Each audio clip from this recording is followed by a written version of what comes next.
On this week's episode of Pop Culture Weekly, it's our Halloween episode, and I'm joined by the one and only supergroup Lovecraft. Let's go! Welcome to Pop Culture Weekly with Kyle McMahon from iHeartRadio. Your pop culture news, views, reviews, and celebrity interviews on all the movies, TV, music, and pop culture you crave weekly. Here's Kyle McMahon. Hello, and welcome to Pop Culture Weekly with Kyle McMahon. I, of course, am Kyle McMahon, and I am really excited because this is the annual Halloween episode, and you know what that means. It's one of my favorite episodes to do every year, and there's all kinds of social media stuff, and we've been talking about it for weeks, and I have a very special guest for this episode, and that is Lovecraft. This group is so awesome that I die, literally, and am revived, and then die again because they're that awesome. Lovecraft, which is spelled LVCRFT, they are a group of, a super group, really, of writers and producers, and they've written tracks for and produced with Madonna and Rihanna and Beyonce and Charlie XCX and Adele, and it goes on and on and on with their, massive amounts of hits. It's like over 100 million records sold from these amazing craftsmen and women. So I am talking to Lovecraft today. They are horror fiends, just like me and so many of you, as we always talk about, Halloween being my thing, and it is for many of you as well. So I'm really excited for you to hear my interview with Lovecraft. And they have, by the way, if you've seen Hocus Pocus 2, and if you haven't, what the F? But if you have, you may know their little song that also went viral on TikTok called Skeleton Sam. They've also done Straight to Hell from Netflix's Chilling Adventures of Sabrina, Pumpkin Spice Everything. These are bangers. I really love Lovecraft. I love their music. I love their vibe. They're my people. So without delay, let's get in to my interview with Lovecraft.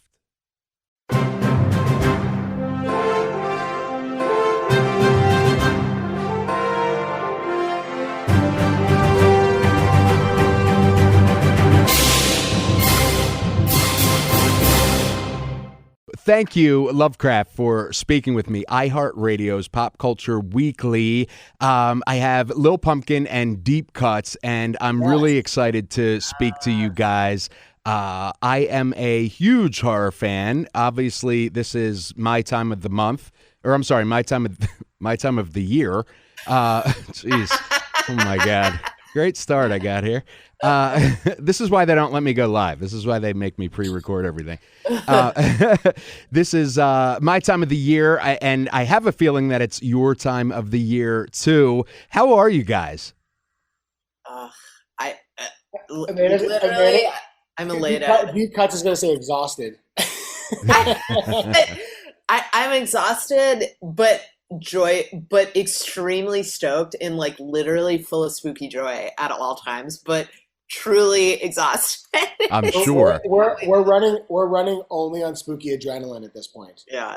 like there's we have our plate is so full this time of year, I mean, I know you were like, this is our time of year, but like for us, it's kind of a year-round thing for us, and so this is just when like foot's on the pedal. Yeah. I normally do an interview with Elvira, Cassandra Peterson, every year around this time, and she says something similarly. She's like, this is when it's 110%, but the other 11 months are 100% preparing for spooky season. Yeah, for sure. I mean, our motto and our label is "Spooky Never Sleeps," because for us it doesn't. And it's a year-round thing. You know, we start writing our music every year, our new album in January. Wow. And from there, we're releasing music starting in February. You know, Halloween, May 1st is a big day for us. We do a lot of stuff around Halloween. Getting into the summer and the spring, there's a bunch of, Halloween horror conventions that happen in the Midwest, West Coast, East Coast. For us, we do a big thing at Midsummer Scream come July. I mean, so, you know, and then, you know, by the time it hits September, we're rolling. We know we already have our schedule for September and October planned out by then. But, you know, this year and every year since we've started Lovecraft, it's just been getting progressively busier and more immersive for us. And it's exciting. I mean, like, we're basically getting to do what we love for a living, and, you know, can't really ask for anything more than that. Absolutely. And I'm sorry.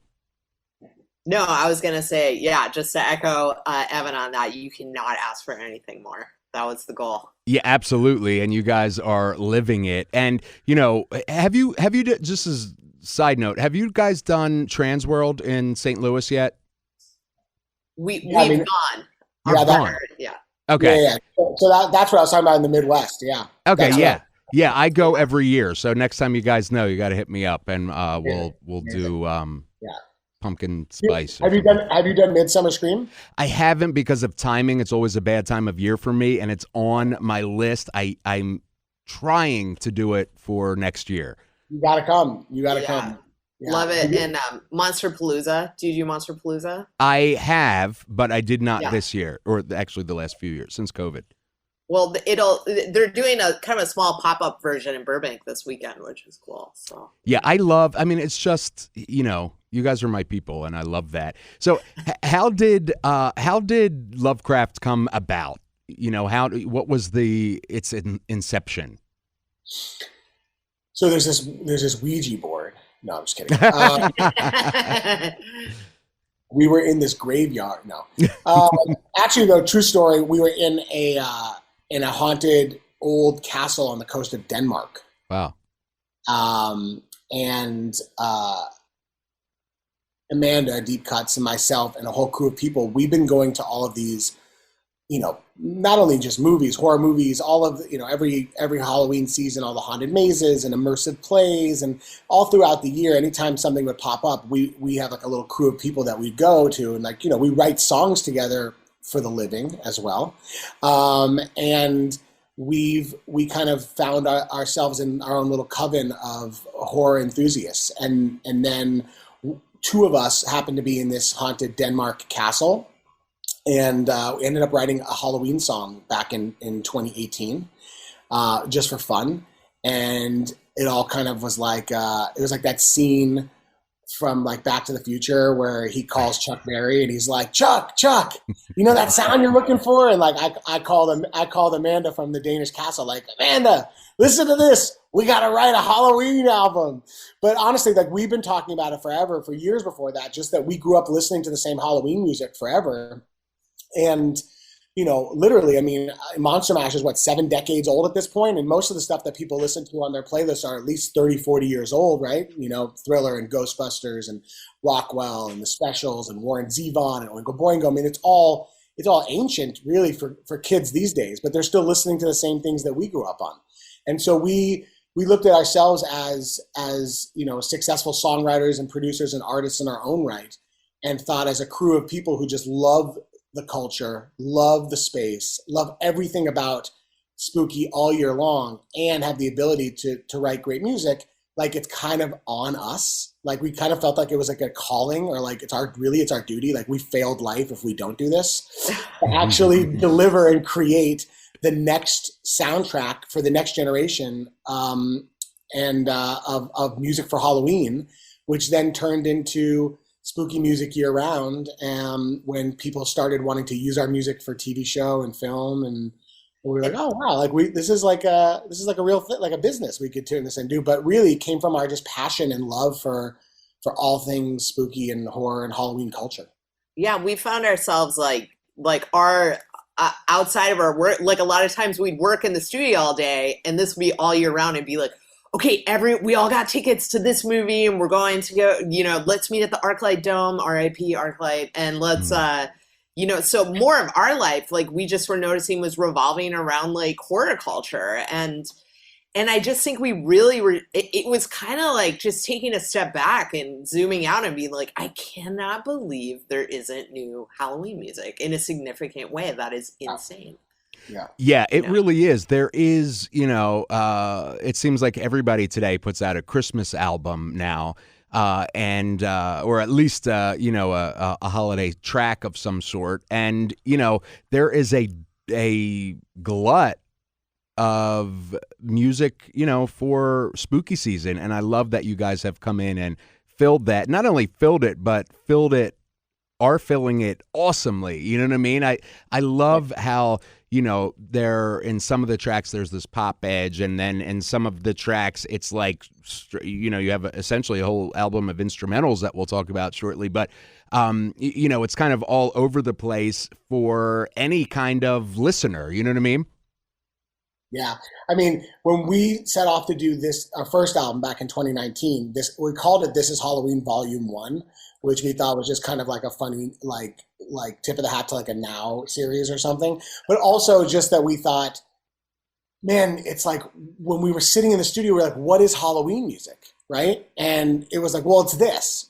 And then we're like, but it's also this. Mm-hmm. But it's also that. But it's also this, right? And we thought, what the thing about Halloween music is, it's not just one. You don't have to have jingle bells in it, right? Right? Like you could. There's so many different songs and different genres and different eras that have been kind of appropriated for Halloween. And we felt like when we made this first album, like, why don't we pay homage to all of the different sides of Halloween?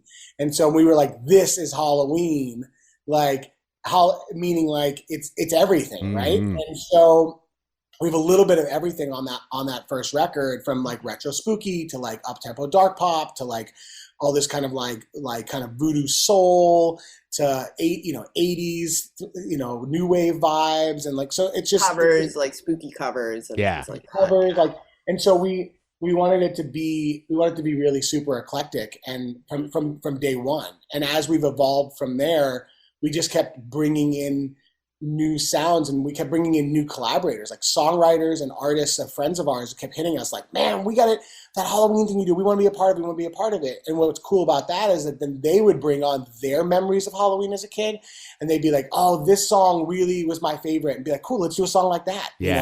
And so it's like Halloween means something different for everyone. And I have so many fond memories of growing up here in LA with my mom and throwing all the Halloween party for the kids. And obviously Amanda is going to have completely different memories growing up in, North Dakota, which is a bit slightly different than LA and chillier at times. But we all kind of bring our own love and passion, which is completely different from each other's.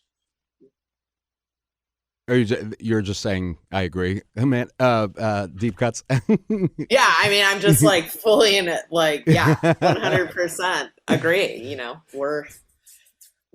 That's the thing about Halloween. When there is a moment, I think the funniest thing about this journey is like telling our teams, our management companies, and publishers, and being like, we want to make Halloween music, and people just, eye rolling, and just. Now we're in our fourth album, and the industry's grown to being over a $20 billion industry. And aside from the business alone, I was just texting Evan the other day, song ideas. I was texting the Slasher 7, actually. We haven't really tackled this aspect of horror. Like I said on my gravestone, I wanted to say, here lies MNDR, aka Deep Cuts. She wrote at least 2,000 songs about Halloween.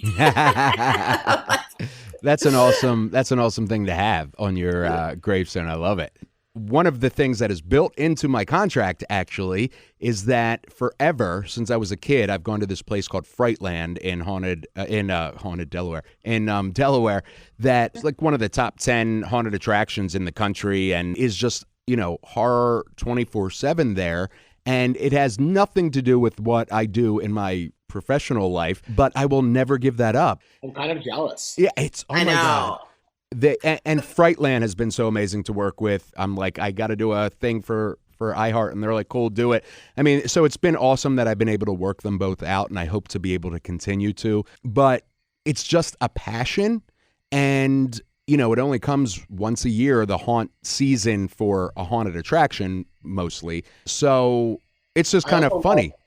I also love Haunted Delaware. That was pretty fun. Haunted Delaware, yes. Full state. Haunted Delaware is amazing. Yeah, so it's cool because, you know, one of the things that I'll do using my professional life there is like I'm super into the soundtracks and stuff and creating like things. We have this one attraction called The Attic, which is a pitch black like walk through maze. So in my mind, I'm like, okay, you can't use your eyes at all. So let's do sound. So there's, you know, I'll do all these, I'll sit in here for hours and do custom sounds for it. I just get to be a giant kid and I love it. And that, for me, my kind of bigger point is that for me, that's what Halloween does for me.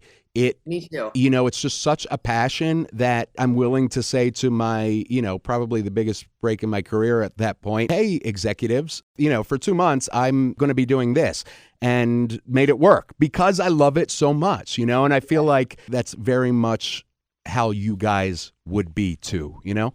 Yeah, very, very much so. And just to like think about our teams like 4 years ago being like, what are you doing? Or that's not a thing, or this or that. And then to have the 8th most Shazam song in a viral song now with Skeleton Sam that was in Hocus Pocus 2. I think, you know, you get moments, we all work, we all are in creative industry, and then you get these moments where you can really, a door opens, and if you're there at the, you know, at the right time and can contribute to something that becomes a fabric of pop culture, it's a really special, like, thing to experience. And I feel like they, you know, we were kind of like, why are these successful songwriters spending so much time at this when we could be working with on Beyonce's record or Rihanna's album? Don't get me wrong, we're gonna do that, but you know, this is a passion, and it does make me feel like a kid when a lot of times you don't get to have that feeling in adult life all the time. Exactly. Yeah, I love that. And do you feel the same, Little Pumpkin? Yeah. I mean, you just called me Little Pumpkin. You tell me if I mean, you know, I haven't worked in the music industry for 25 plus years to be called Little Pumpkin for nothing, right? That's very true. Look, I mean, I got into Halloween as a kid. Like I said, my mom and I would throw the party every year for school, and all the kids would come over, and we'd spend months creating ghouls and stuffing old clothing with newspapers and putting balloons in masks and put flashlights behind the mask to make monsters look real. And, you know, we carved a ton of pumpkins and put dry ice in the pool and have bobbing for apples. And like, we were like full on Halloween obsessed since literally my earliest memories.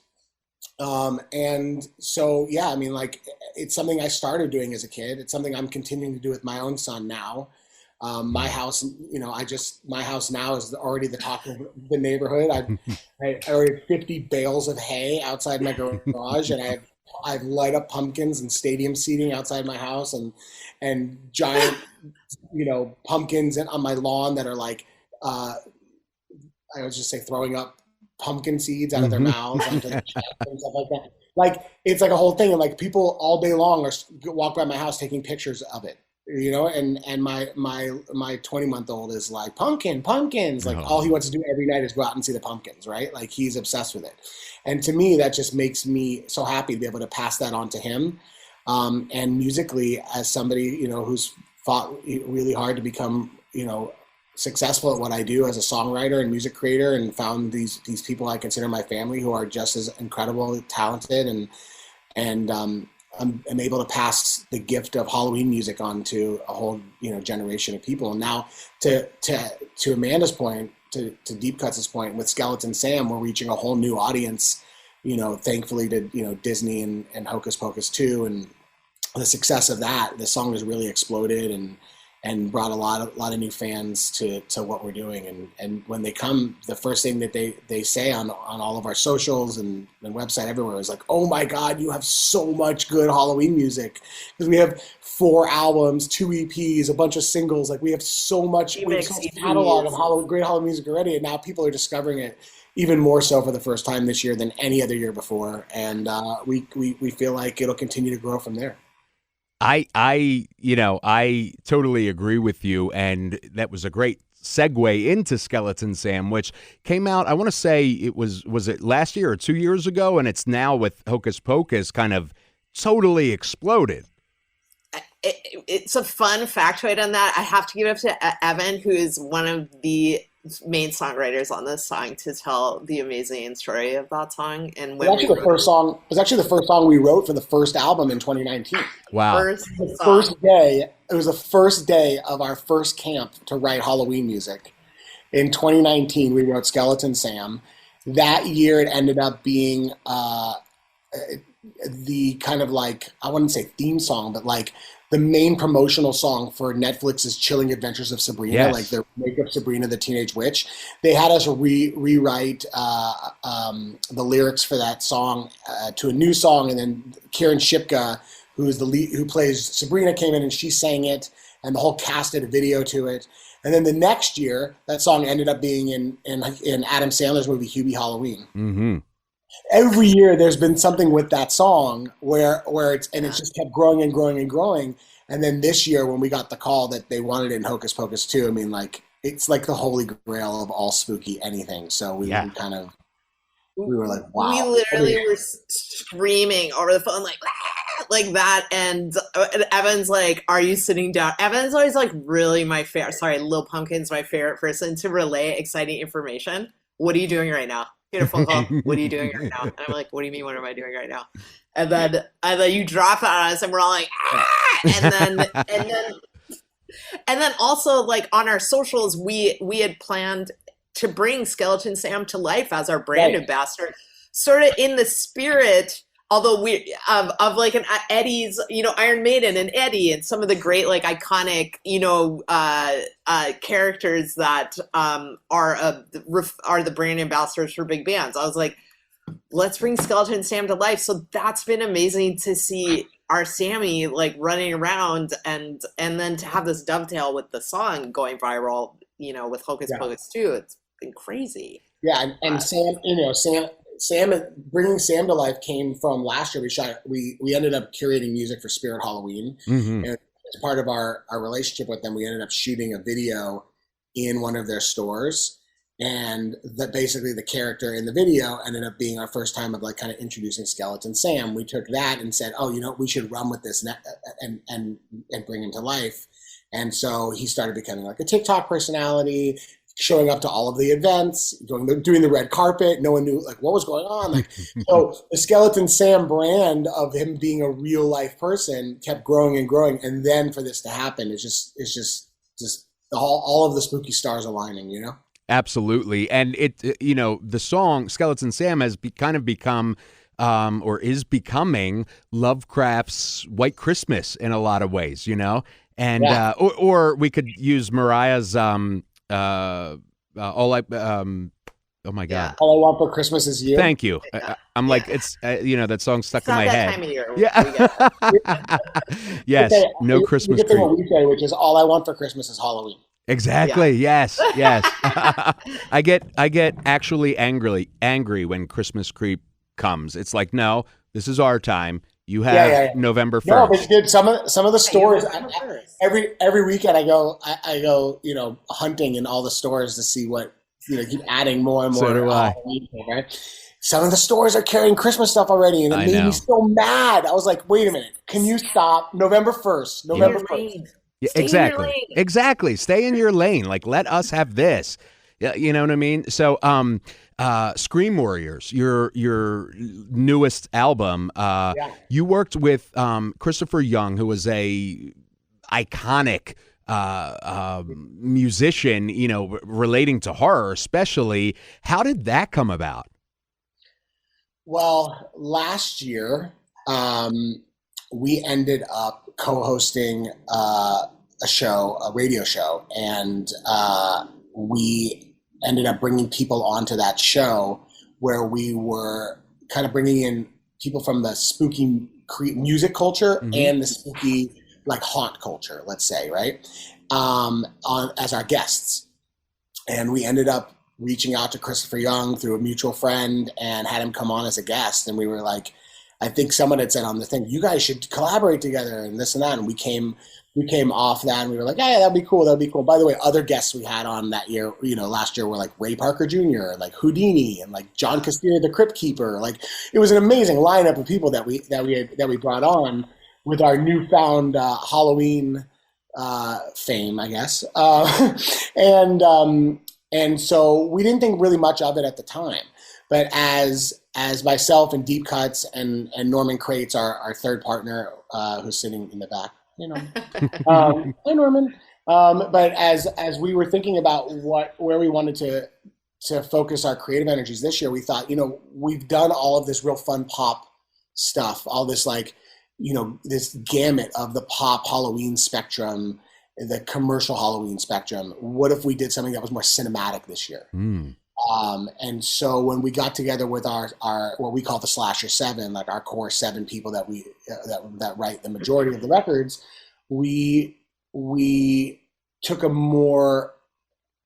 approach that was more about creating space in the music, less about filling it with lyrics and vocal melody, and more about creating these moments of horror feeling, uncomfortable feeling.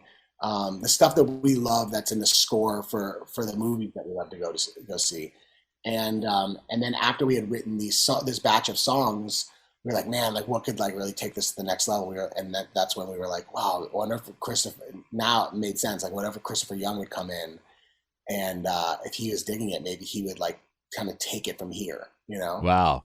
And so we reached out to him and we went and go met him at his house, which was also wild. Yeah. Man, you want to tell about the house? Yeah. Please do. Yeah. Christopher Young, like legitimately is lives spooky every day. He has a bathroom dedicated to pumpkins. Wow. I would say the holidays in general, he's got a Halloween Christmas tree area, a Christmas tree area. And just his home was just someplace I would love to visit and live in. He has the most extensive collection of horror legend mask molds. Wow.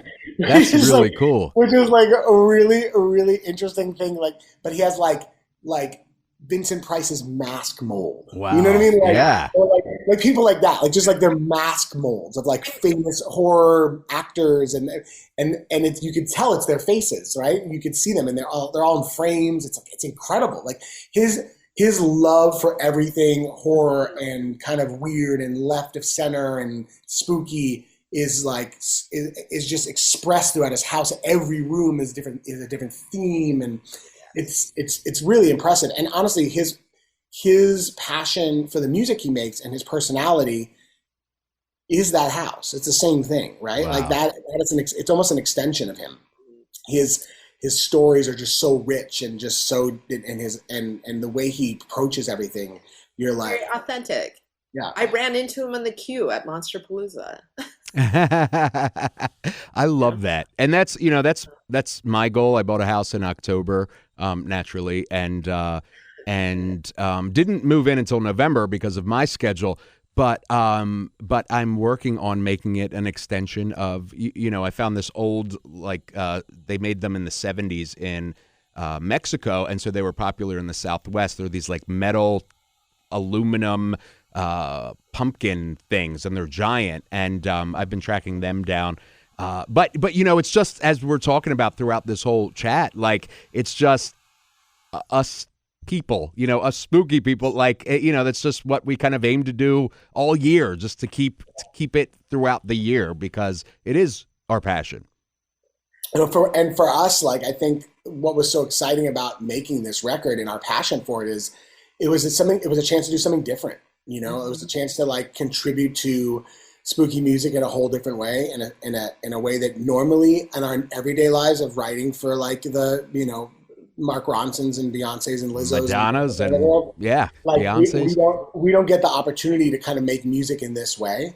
Right. Christopher and his crew, they brought a whole other level to sound design and kind of like took our songs, ripped them apart, put them back together, rearranged them, added to them. and brought in not only, you know, everything score and symphonic, but like really uncomfortable sounds and like I said, sound design and Scary. really made it scary. And so we thought, as fans of immersive theater, which we do every year as well, I don't know if you've done immersive theater, but I have seen it's. Yes. So we love immersive theater. We thought, well, what if we made an album? What if this album was the most terrifying album ever made, and we made it immersive? So we ended up partnering with Dolby and a gentleman by the name of Jay Clark, who came in as an immersive mix engineer and ended up mixing our record in Atmos, Dolby Atmos. So we created this kind of like immersive spatial experience that was scary and also really catchy and good at the same time. And then Dolby was kind enough to give us their Atmos screening room here in Hollywood, California, where we brought in people from all over from the Halloween world, the media world, celebrity world, music world, and we sat them in this theater and turned off all the lights and made them listen to the entire album in the pitch black. In the dark. That's incredible. Which I think at a certain point, we all three of us kind of looked at each other like, what are we doing? We're We're blowing it. It was like the biggest risk I think we had taken yet as like, let's see if we could get away with this without people actually. Evan and I were pacing like psychos. People's minds were blown. And when we listened back to what Christopher had given back to us, it was an audio experience that every time we listened to it created new visuals in our heads. Mm-hmm. And that's what the audience took away from it. They took away the same thing. And that's what we hope people will take away from it. It's like reading a book.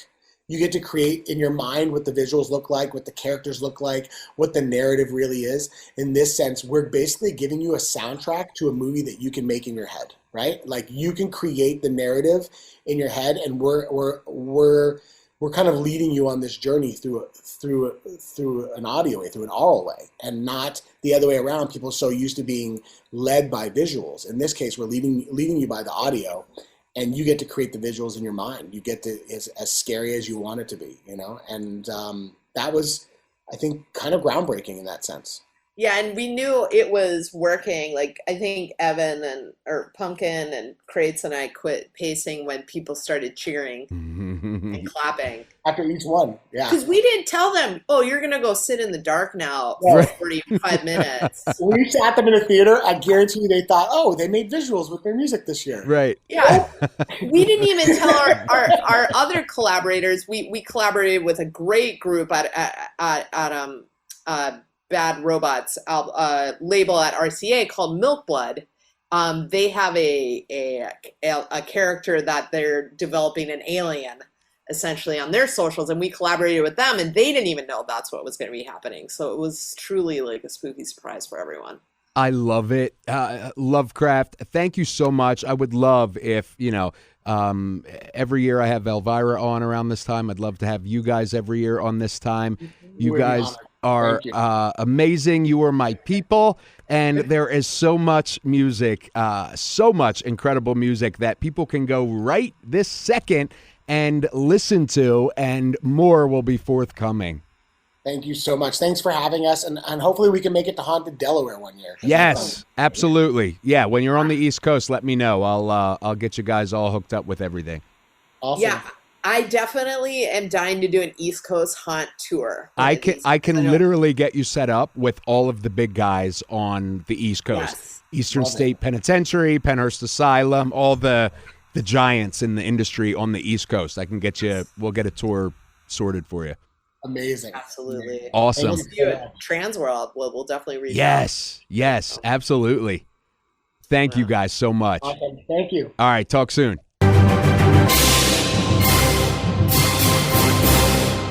Literally my people. That is Lovecraft. I love them as people, as horror fans, as artists, as producers, creatives, songwriters. That's the amazing thing. I loved these guys separately before they were Lovecraft, and I love them even more now, knowing they're such huge horror fans, and for the incredible music that they're putting out.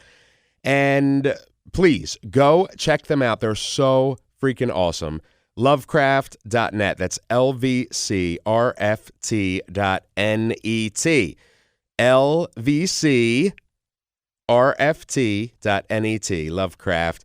They have got a brand new album out for this year called Scream Warrriors, and as you heard about in the interview, really, really, really awesome kind of, score. It's like for a movie that doesn't exist yet. I love it. So, anyway. Oh, and it must be Halloween. I love that song. Must be Halloween. So, check them out. Oh, and I think my favorite song by them is Dia de los Muertos Dos, which is incredible. That's my favorite song by them, I think, by far. I love it. Anyway, so check them out and keep it locked right here. Again, I want to have them every year, just as I have Elvira for our annual Halloween episode. And, we'll be doing it bigger and better and spookier than ever. In the meantime, I will see you guys next week. I love you. Have a safe and happy Halloween. We out. Thank you for listening to Pop Culture Weekly. Hear all the latest at popcultureweekly.com.